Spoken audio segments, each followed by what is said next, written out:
Admiral James Reed of the Earth Defense Fleet stared through the observation deck at the vast collection housed within the station.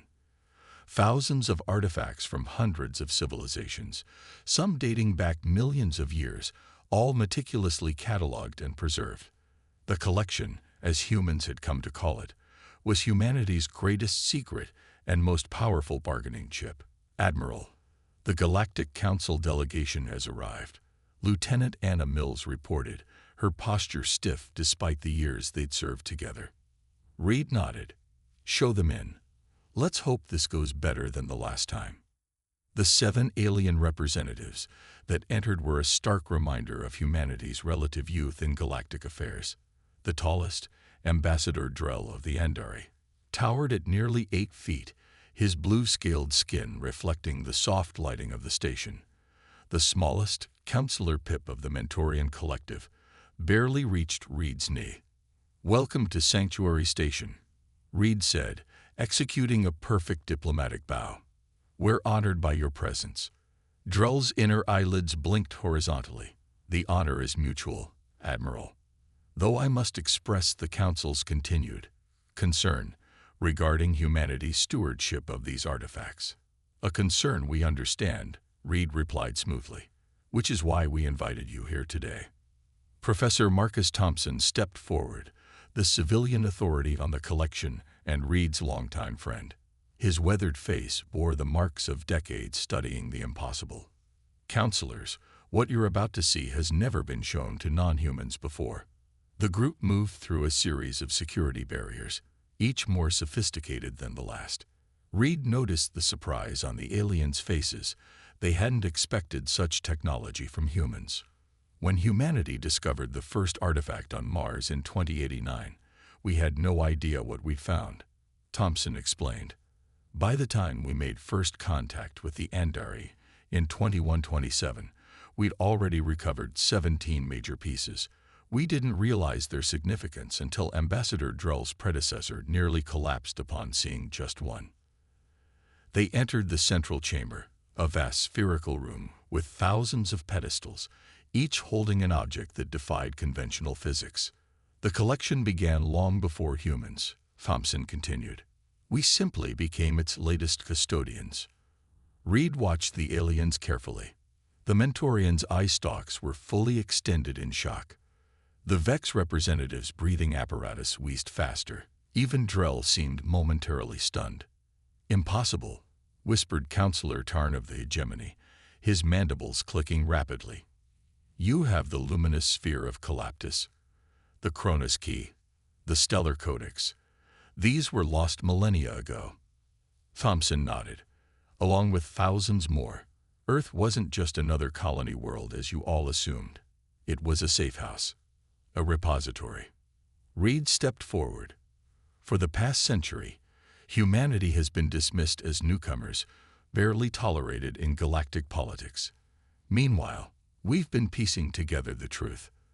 These artifacts don't just represent technology beyond our comprehension. They tell a story about a threat that wiped out the civilizations that created them." Drell's posture had changed, his earlier diplomatic arrogance replaced with something Reed recognized. "Fear. The precursors left these items in our solar system for a reason," Reed continued. "They knew something was coming, something that even they couldn't stop, and now we've detected it at the edge of the galaxy." Thompson activated a holographic display. A massive void appeared, a darkness that consumed everything in its path, moving inexorably toward populated space. "The precursors called it the void. We've been using these artifacts to understand it, to find a way to stop it." Reed met each alien's gaze. "We didn't invite you here just to show you the collection. We invited you because humanity can't face this alone. We need the Council." Drell's voice was quiet. "All this time, you weren't hoarding power." "No," Reed said. "We were preparing for war." 2 months after the Council delegation's visit, Reed found himself back on Earth, standing in a secure underground facility beneath the Rocky Mountains. The room hummed with energy as scientists worked around what appeared to be an ordinary stone cube, no larger than a human fist. The resonance matrix is responding, Dr. Lisa Parker said, her eyes fixed on data streams hovering in the holographic interface. It's never done this before. Reed frowned. What changed? We did, Thompson replied, entering the lab. He looked exhausted, having aged years in mere months. Or rather, the galaxy did. The void's approach has accelerated. It's as if it sensed our awareness. The cube began to glow with an inner light, pulsing in a pattern that seemed almost musical. It's communicating, Parker whispered.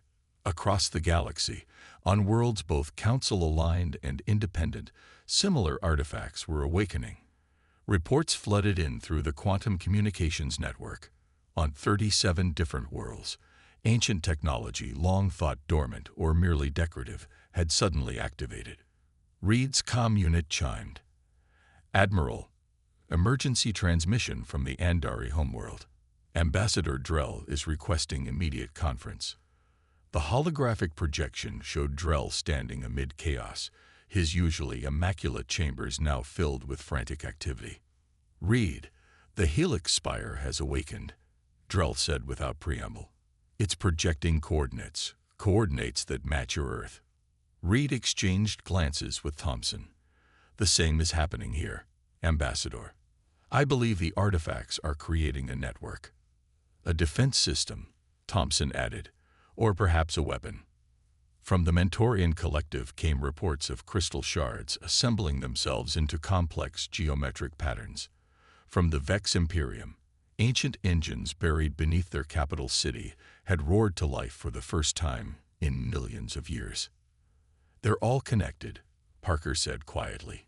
Each civilization had a piece of the puzzle, but none had the complete picture. Not even the precursors. Reed turned to an aide. Get me the council. All of them. Within hours, the leaders of 17 major galactic powers were connected via secure quantum link. Many had never spoken directly before, preferring to work through layers of diplomacy. The artifacts are showing us something, Reed explained. A path. A method. But we need to work together. Each piece is meaningless without the others. High Sovereign Mal of the Drexus Dominion, a species known for their isolationism, spoke with grudging respect. For primitives, humans have proven surprisingly adept at preservation. We have studied our Nexus crystal for 10,000 years without progress. Yet you suggest in mere decades you've discerned its purpose. Not its purpose, Thompson corrected. Its context. Alone, each artifact is a mystery. Together, they form a message and a map. Dr. Parker projected a galactic model, highlighting 17 key locations. These coordinates appeared simultaneously across all activated artifacts. Each corresponds to an ancient installation. We believe they're power sources, designed to fuel whatever the precursors built to combat the void. Reed addressed the assembled leaders directly. We're proposing a joint expedition to each location. Mixed teams, human and council specialists working together. Ambassador Drell's voice was solemn. The council has voted unanimously to approve this proposal. For the first time in our history, we face an existential threat that transcends our differences. As the meeting concluded, Thompson approached Reed privately. There's something I didn't mention in there. The artifacts aren't just showing us where to go. They're selecting who should go. Reed raised an eyebrow. What do you mean? The patterns, Thompson explained. They respond differently to different individuals, like they're choosing champions. Reed stared at the resonance matrix, still pulsing with its eerie light. Are you saying these millions of years old artifacts are selecting specific people for a mission? Yes, Thompson said simply. And you're one of them, James. The starship Prometheus hung in Earth orbit, its sleek hull reflecting sunlight as the final preparations were made. Built in secret using technology derived from the collection, it was unlike any vessel humans had constructed before, a hybrid of human ingenuity and precursor design principles. Captain Alex Foster watched as the last of the specialized teams boarded. 17 squads, each led by a human chosen by the artifacts, with experts from across the galaxy filling out their ranks.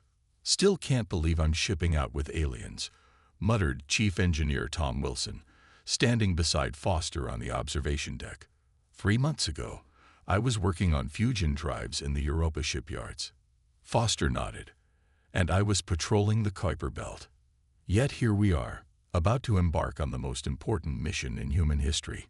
Reed approached, accompanied by a Vex scientist whose environmental suit hummed softly. "Captain Foster, this is lead researcher Vorn. He'll be coordinating the scientific teams during the expedition." Vorn's breathing apparatus clicked as he spoke, the translator converting his ultrasonic language. "An honor, Captain. Your species' preservation of the artifacts is unprecedented." The Vex had always assumed humans were too young to grasp their significance. "We're full of surprises," Foster replied with a slight smile. The mission was unprecedented in scope. 17 locations spread across the galaxy, each housing a precursor installation that needed to be activated.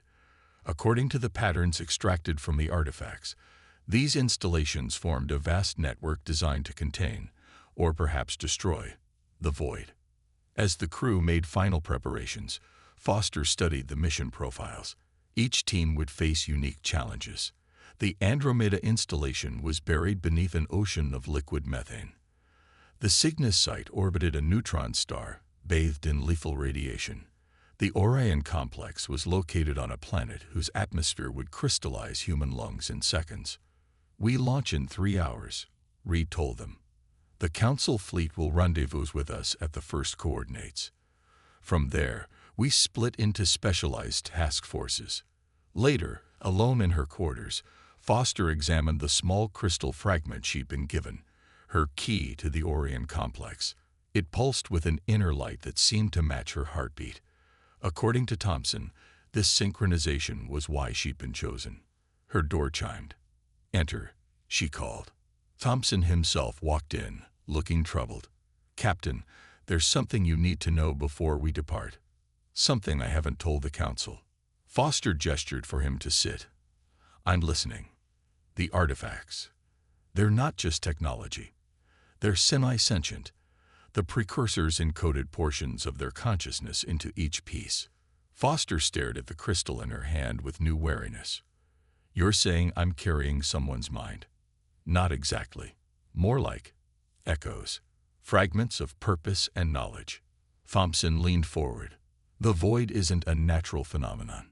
It's a weapon, created by whatever destroyed the precursors. And I believe the network we're activating isn't just a shield. It's a countermeasure." "You think we're being used to launch an attack?" Foster asked. "I think we're being guided to finish what the precursors started. But yes, ultimately, this is about more than defense."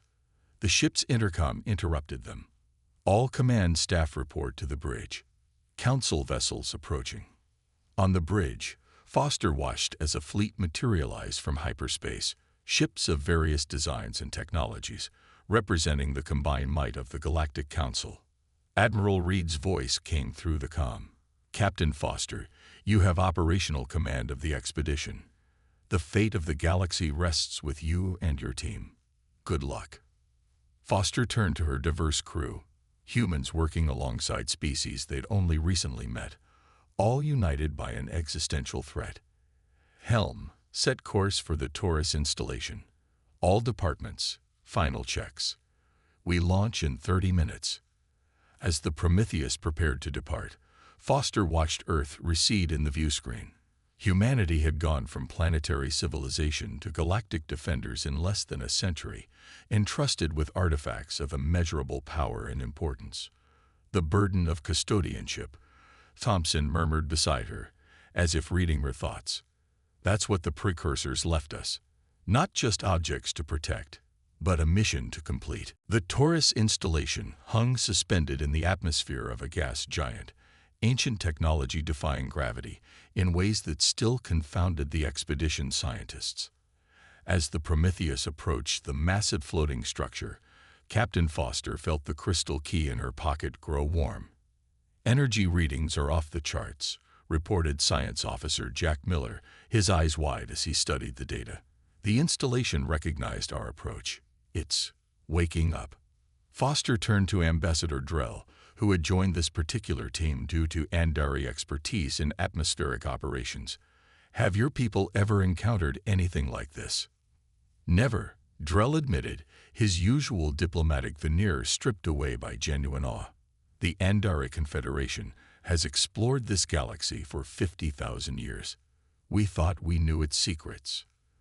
The team suited up in specialized gear designed for the installation's unique environment, a blend of council technology and human adaptability. As they prepared to dock, Thompson pulled Foster aside. "The artifacts are showing new patterns," he said quietly. "They're responding to proximity with the installation. I think they're keys to something greater than just activating these sites." The boarding party consisted of Foster, Thompson, Miller, Drell, and Vorn, along with a security detail led by Lieutenant Ben Hayes.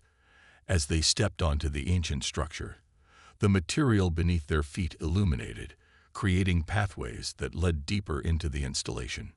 "It's responding to the artifacts," Thompson observed as corridors opened before them that had been sealed for millions of years. They reached a central chamber where a colossal mechanism pulsed with energy. At its center floated what appeared to be a three-dimensional map of the galaxy, with 17 points highlighted, the locations of each installation. "This is a control node," Vorn concluded, his environmental suit's sensors extending to analyze the technology. "But what is it controlling?" Miller pointed to a pedestal near the map. "Captain, I think your key goes there." Foster approached, removing the crystal from her pocket. It now glowed brightly, pulsing in rhythm with the installation's core. As she placed it on the pedestal, the crystal merged with the ancient material, and the map expanded dramatically. Suddenly, the chamber filled with holographic images, recordings left by the precursors themselves. Tall, elegant beings of light and energy moved around them, speaking in a language none could understand, yet the meaning somehow transferred directly to their minds. "The void was our creation," a precursor explained, its form shifting like living light, a weapon to end a war that had consumed 1,000 galaxies. But it evolved beyond our control, became sentient, turned against all life. The images shifted to show the void consuming entire star systems, growing stronger with each civilizational extinction. "We could not destroy it, only contain it. The network will bind it, trap it in a prison of space-time. But we were betrayed, sabotaged from within. Now our species faces extinction." Foster felt a chill as the message continued. "We seeded primitive worlds with our knowledge, encoded in artifacts that would activate when the danger returned. Earth was special, protected, hidden, its dominant species genetically modified to be compatible with our technology. Humans are our final contingency. Our heirs." The revelation stunned the chamber into silence. Drell looked at Foster with new understanding. Vorn's breathing apparatus whirred rapidly. "We were engineered," Thompson whispered. "Our entire species. The network must be completed. 17 installations, 17 keys, 17 chosen vessels. But beware the harbingers, those who serve the void willingly, corrupted by its promises of power. They walk among you even now." As the message faded, the installation rumbled to life, energy coursing through ancient conduits. "It's activating," Miller shouted over the noise. "The network node is coming online." Foster's communicator crackled with an emergency signal from the Prometheus. Lieutenant Hayes' voice came through, tight with tension. "Captain, we've detected unusual activity aboard. Security protocols have been breached. Something's happening." The transmission cut off abruptly. Thompson grabbed Foster's arm. "Harbingers. The precursors warned us." Foster turned to Hayes. "Get us back to the ship. Now." As they rushed back toward the docking port, Foster's mind raced. If humans had been engineered by the precursors as their heirs, what did that mean for humanity's place in the galaxy? And more urgently, if there were traitors among them serving the void, how could they possibly complete their mission? The installation continued to power up behind them, the first node in a network designed to save the galaxy, or perhaps to unleash something even worse. The Prometheus hung silent in orbit around the gas giant, no response coming from its communication systems. Foster's boarding party approached cautiously in their shuttle, weapons ready. "Life signs are fluctuating," Miller reported, frowning at his scanner. "Multiple casualties detected. Some form of energy weapon was discharged on the command deck." Foster exchanged grim looks with Hayes. "Docking Procedure Alpha. Full tactical entry." They breached the airlock, moving through the ship's corridors with practiced precision. Evidence of battle scared the walls, plasma burns and bullet holes telling a story of desperate resistance. "Captain," called Hayes from an intersection, his voice tight. "You need to see this." Chief Engineer Wilson lay dead, his body contorted in a way that suggested extreme pain before death. Beside him, 2 crew members and a Mentorian scientist shared the same fate. "No conventional weapon did this," Vorn observed, his sensors analyzing the bodies. "Their cellular structure has been inverted, turned against itself." "Void technology," Thompson whispered. They found more bodies as they made their way to the bridge. When they finally reached it, Foster steeled herself before ordering the doors opened. Inside, a scene of massacre awaited them. The bridge crew lay dead at their stations. Standing among them was Dr. Lisa Parker, her eyes now solid black, veins of darkness spreading beneath her skin. "Parker," Foster said, weapon raised. "What have you done?" The thing wearing Parker's face smiled, her voice overlaid with harmonics that hurt the ears. "Parker is gone. I am merely using what remained." "Harbinger," Thompson said flatly. "Such a dramatic term," the Harbinger replied. "We prefer the enlightened. The void is not your enemy. It is evolution, transformation." Foster kept her weapon trained on the creature. "Where's the rest of my crew?" "Those who resisted have been harvested. Those who showed potential have been recruited." The Harbinger gestured, and 5 more crew members stepped forward from the shadows, their eyes similarly transformed. "The precursors lied to you, Captain. They didn't create the void as a weapon. They created it as ascension, a way to transcend physical form. But they grew afraid of their own creation when they realized it would make them obsolete." Hayes moved to flank the Harbinger, but one of the converted crew members, Foster recognized Ensign Taylor, raised a hand. Hayes froze mid-step, his body suddenly rigid. "The installations aren't a defensive network," the Harbinger continued. "They're a prison. You're helping to trap a god." Foster kept the creature talking while signaling to Drell behind her back. "If the void is so benevolent, why does it consume entire civilizations? Consumption is transformation. Those worthy are absorbed, elevated. The rest are fuel." The Harbinger stepped closer. "You, Captain, have been chosen by the artifacts. Your genetic structure carries precursor markers more strongly than most humans. You could be so much more than their puppet." Drell moved with startling speed for his size, throwing a small device toward the Harbinger. It exploded in a flash of blue energy that momentarily disrupted the creature's hold. Hayes collapsed, gasping. "The shuttle," Foster shouted. "Fall back." They retreated under fire, the converted crew using weapons that fired streams of liquid darkness. One hit a security officer, who screamed as her body began to dissolve from within. As they reached the shuttle bay, Thompson pulled Foster aside. "The key. We can't let them get it." Foster touched her pocket, confirming the crystal was still there. "We need to warn the other teams. If Parker was compromised, there could be Harbingers in every group." Thompson finished grimly. They launched the shuttle just as the bay doors began to close, scraping through with inches to spare. Behind them, the Prometheus, humanity's greatest technological achievement, began to change, its hull darkening as void energy corrupted its systems. "Set course for the rendezvous coordinates," Foster ordered. "We need to reach the Council fleet." As the shuttle accelerated away, Foster watched her ship transform into something alien and malevolent. The mission had just become immeasurably more complicated. They weren't just fighting to activate a network anymore. They were fighting against an enemy that could turn their own people against them.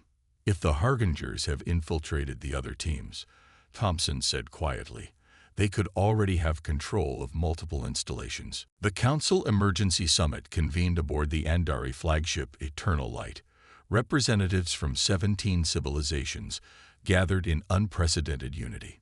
Captain Foster stood before them, her uniform still bearing the scorch marks from their narrow escape. "The Prometheus is lost," she reported, "and with it, most of my crew. The Harbingers, agents of the Void, have revealed themselves. They've been infiltrating our societies for years, perhaps centuries, preparing for the Void's arrival." High Commander Jor of the Vex military leaned forward, his exoskeleton clicking. "How can we identify these infiltrators? If they can corrupt humans so easily, none of us are safe.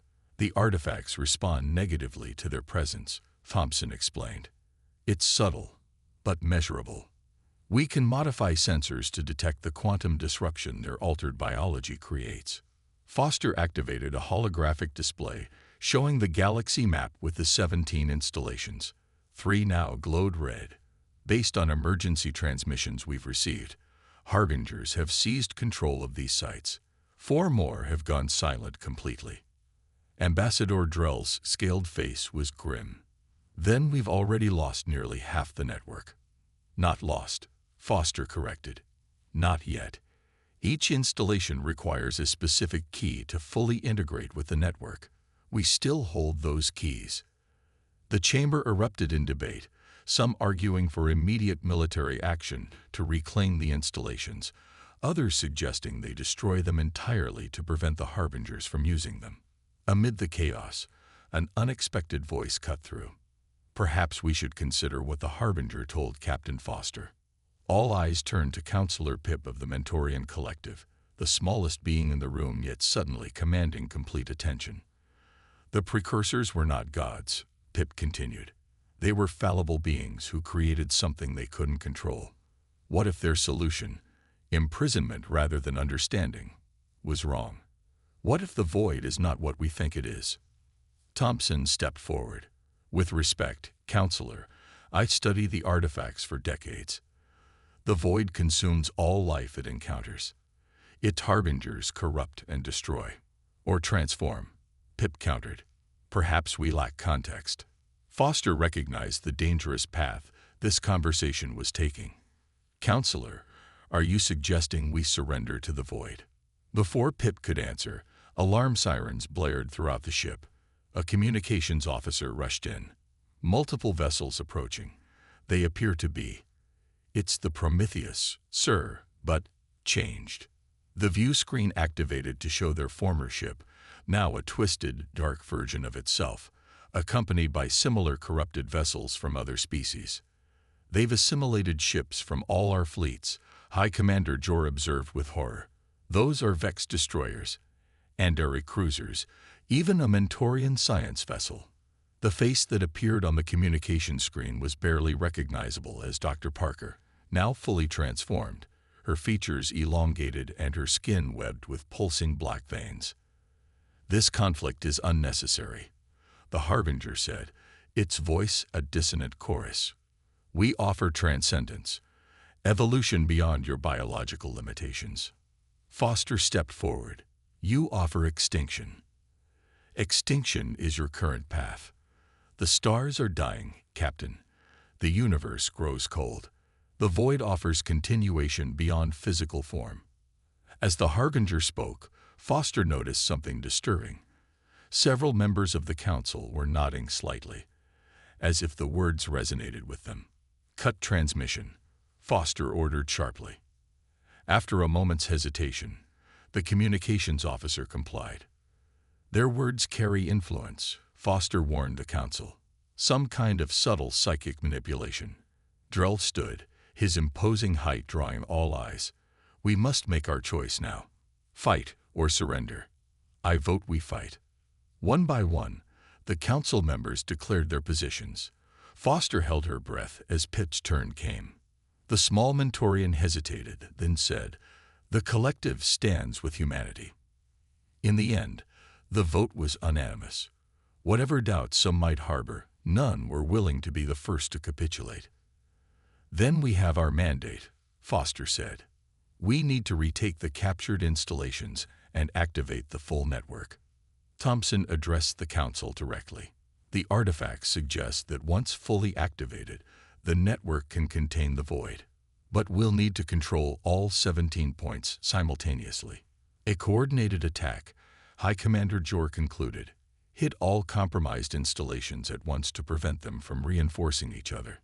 As the military leaders began planning the offensive, Foster pulled Thompson aside.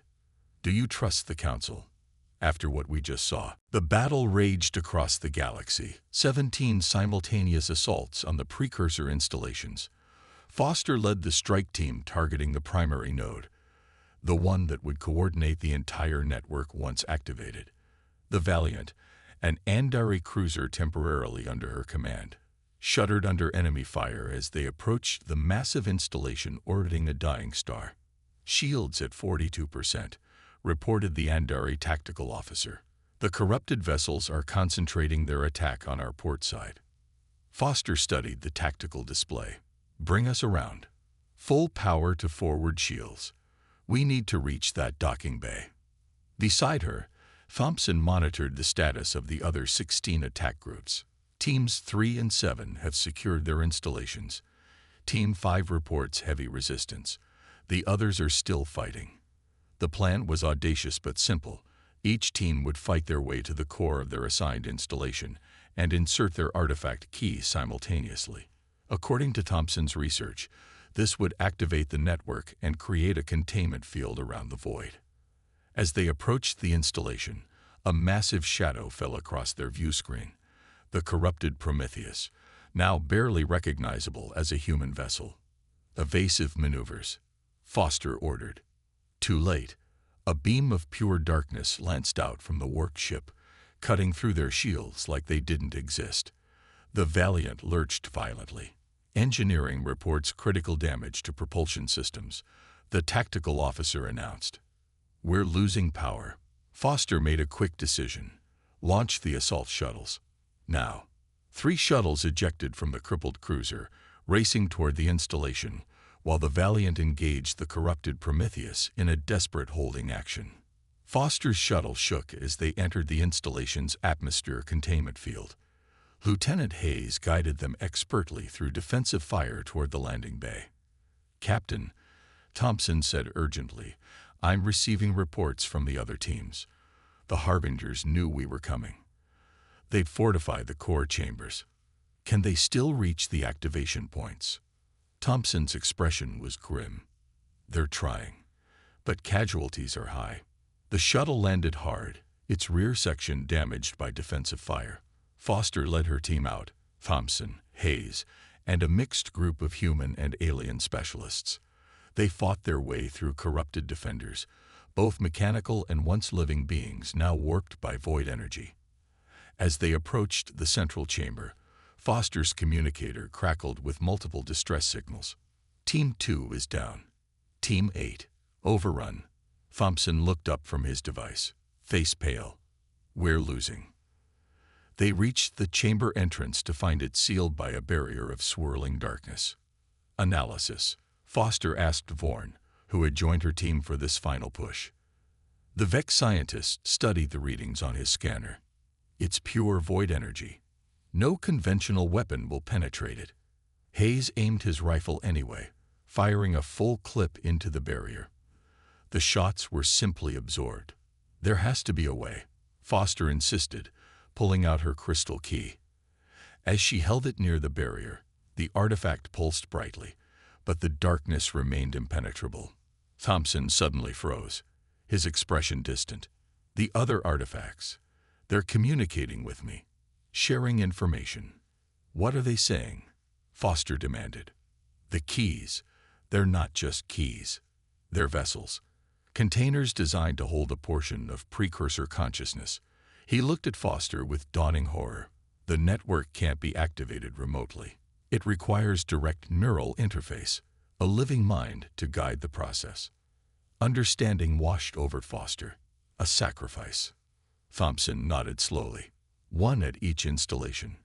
The chosen ones, the human hairs the precursors engineered. We're not just carriers. We're the final components. Foster stared at the crystal in her hand, feeling its pulse now matching her heartbeat exactly. Captain, Hayes began, there has to be another way. There isn't. Foster cut him off. And we're out of time. Her communicator signaled. It was Admiral Reed. His voice strained. Foster, the void has breached our outer defense perimeter. It's consuming entire systems. If you're going to activate the network, it has to be now. Foster turned to Thompson. How many installation teams are still operational? 11 confirmed, he replied after checking his device. Maybe 13 if teams 5 and 9 can fight through. That's not enough, Vorn said. The network requires all 17 nodes to create a complete containment field.